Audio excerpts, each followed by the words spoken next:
I'll try and show you some examples. That's a 5 centimeter flat adenoma starting at dentate line. See, that's where they're very flat. Sometimes they're very difficult to recognize. You see how flat they are. You can see this nodular bit, but what you don't see is this flat bit, which is right close to the dentate line. So it's very important to use the right technique. I'm using indigo carmine here, and that brings out the whole extent of it, which goes right to the dentate line. So I'm putting a big mountain of fluid there with lignocaine inside it to lift it away and to infiltrate that area with lignocaine so that once we start resecting, it doesn't hurt to the patient. So we got a lot of lignocaine in there. Now here I'm using the traditional snare. You see, working in retroflexion again, catch a big bite of this polyp. As you resect, this is a common problem in rectum. So before you start taking lesions here, you should be very good in bleed control. I've changed the position of the patient. See how the blood is flowing away from the vessel. Vessel is clearly visible to me. And the best technique here is catch the vessel with a special device called cock grasper.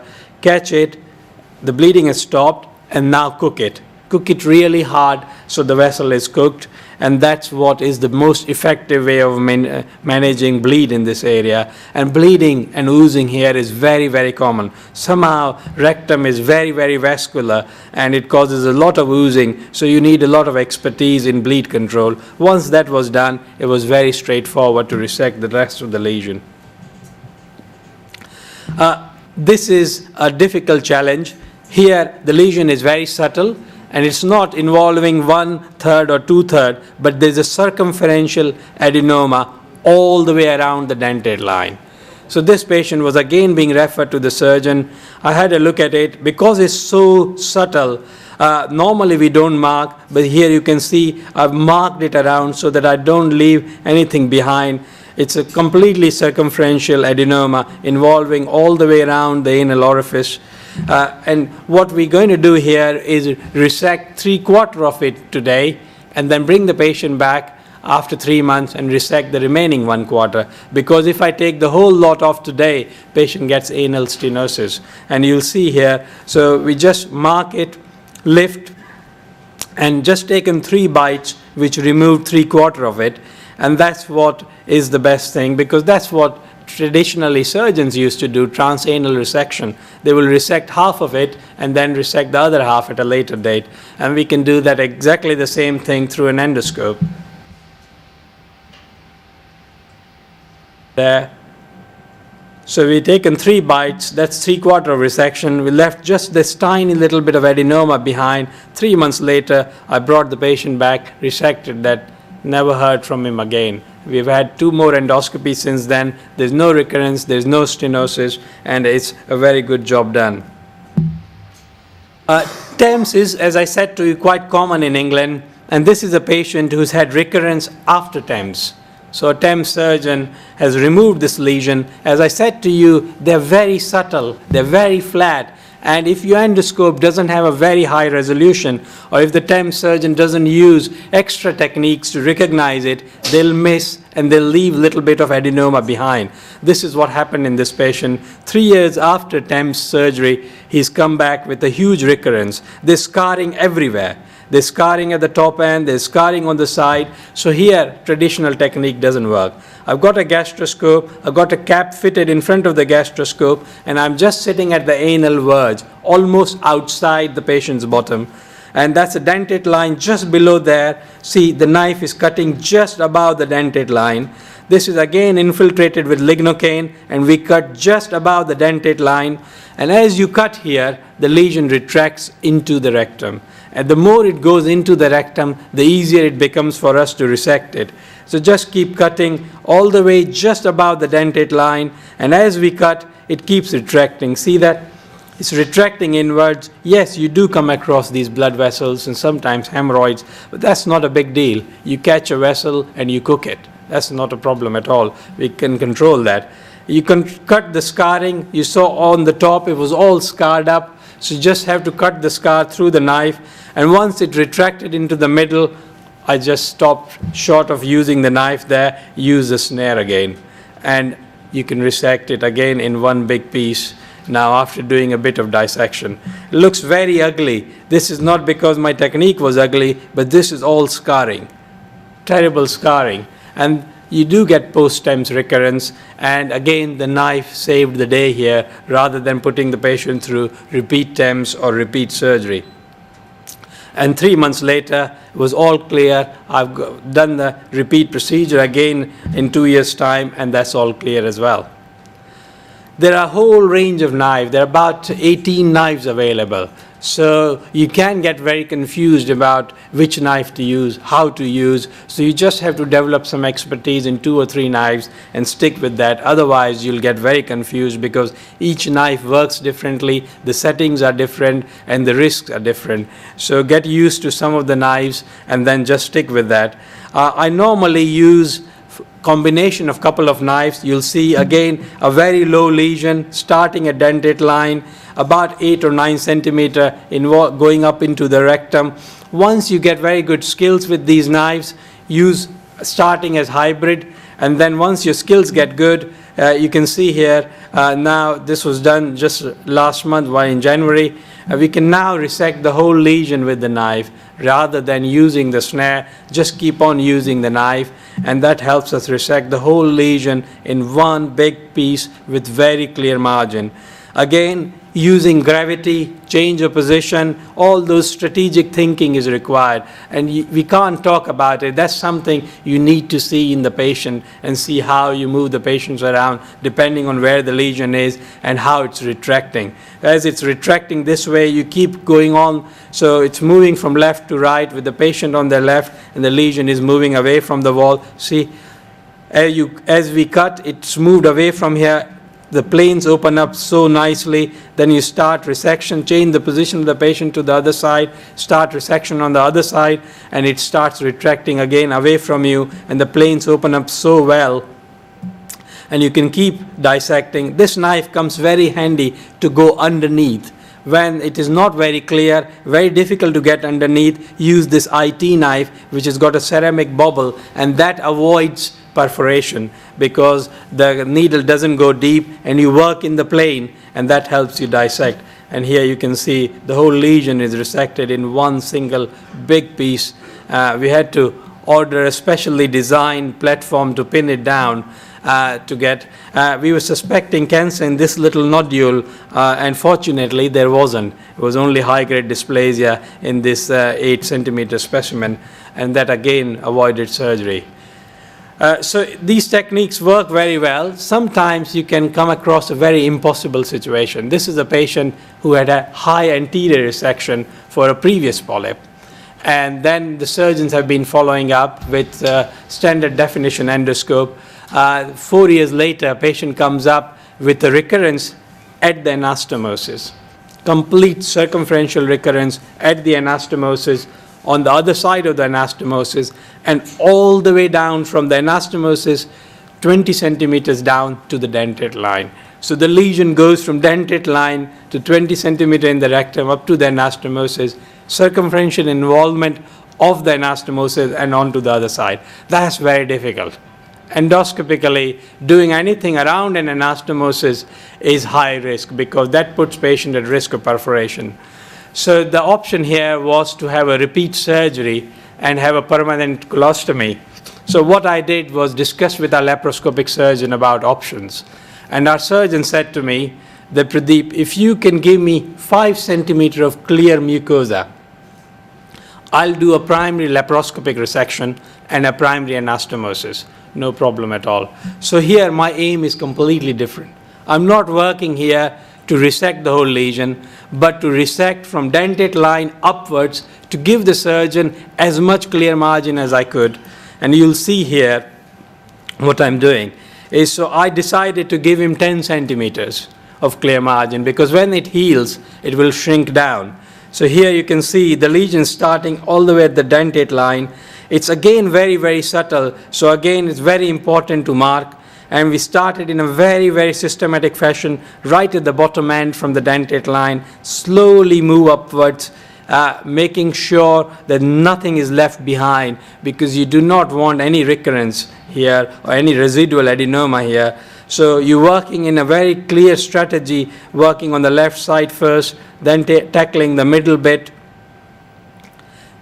Keep moving in the there you go. So see, from dentate line, that's 10 centimeter up there. So I haven't bothered to go beyond that and clear the rest because that will be dealt by the surgeon.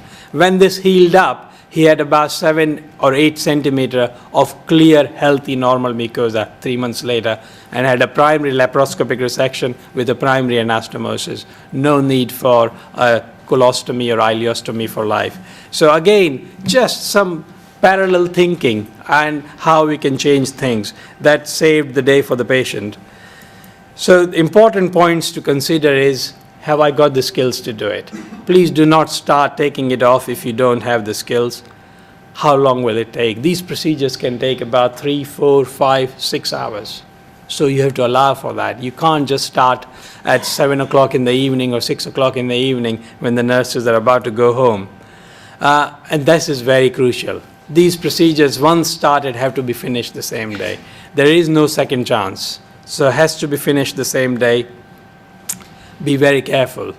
Know if these complications happen, am I capable to deal with it? You need to have the skills and you need to have the surgical backup. So it's a whole team event. You need to have the whole setup. It is not a one endoscopy. It doesn't depend on my skills. It depends on the skills of my nurses, the pathologists, the surgeons, the whole support staff. It's a team event. And most important thing, what does the patient know? It's very, very important the patient understand the risk he's putting himself through and the consequences of it. So the way I think is, if it's an elderly, frail patient, then we're looking at symptoms. If the patient has got symptoms in the elderly and frail, then threshold for me to do endoscopic intervention is very low and will remove big lesions. Doesn't matter how old and frail he is, because it's symptomatic. If the patient is not symptomatic and the lesion is in the right side and is elderly and frail, leave it alone. He is going to die because of other reasons before the lesion kills him, so we don't do anything. In young patients, we look at risk of cancer. Look at a lesion. If the risk of cancer is very high, or if it's very low, then we do endoscopic resection. If your lesion assessment suggests there's a risk of cancer here, we back off. We don't take those lesions off, send them straight for surgery. It's very, very important to have a very clear thought process of how we approach the lesion and how we treat these patients. And always give patient a choice.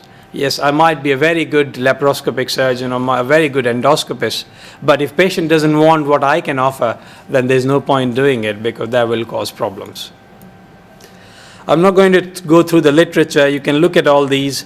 We've done a lot of these patients now. We've done about 400 of these patients, and we got good outcome. And you have to monitor your outcomes, and you need to know so that you can tell this to the patients, and they have faith in you. We do have complications, yeah, but these complications can be managed. None of these patients have required surgery for these complications, and these are big, big flat lesions.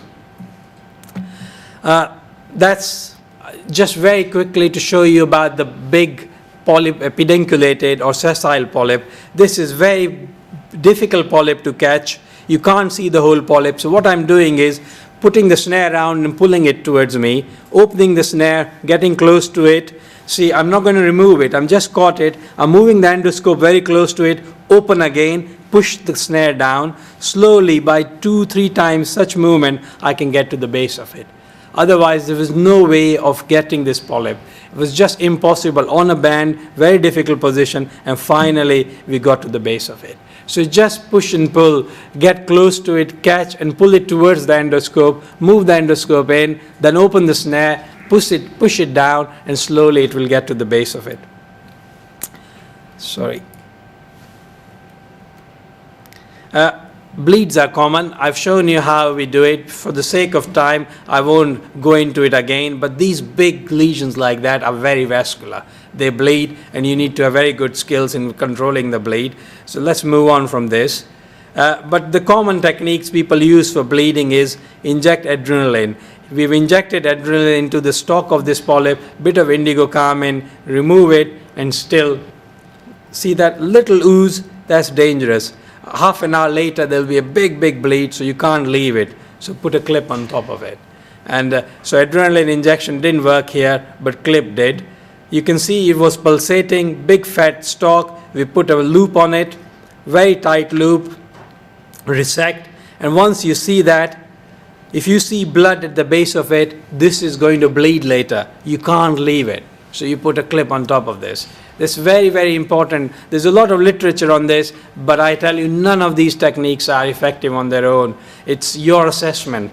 Most of the time, I do not put anything. You resect the lesion, you get a bleed. The best thing is to catch this stalk again right now with the snare and cook it.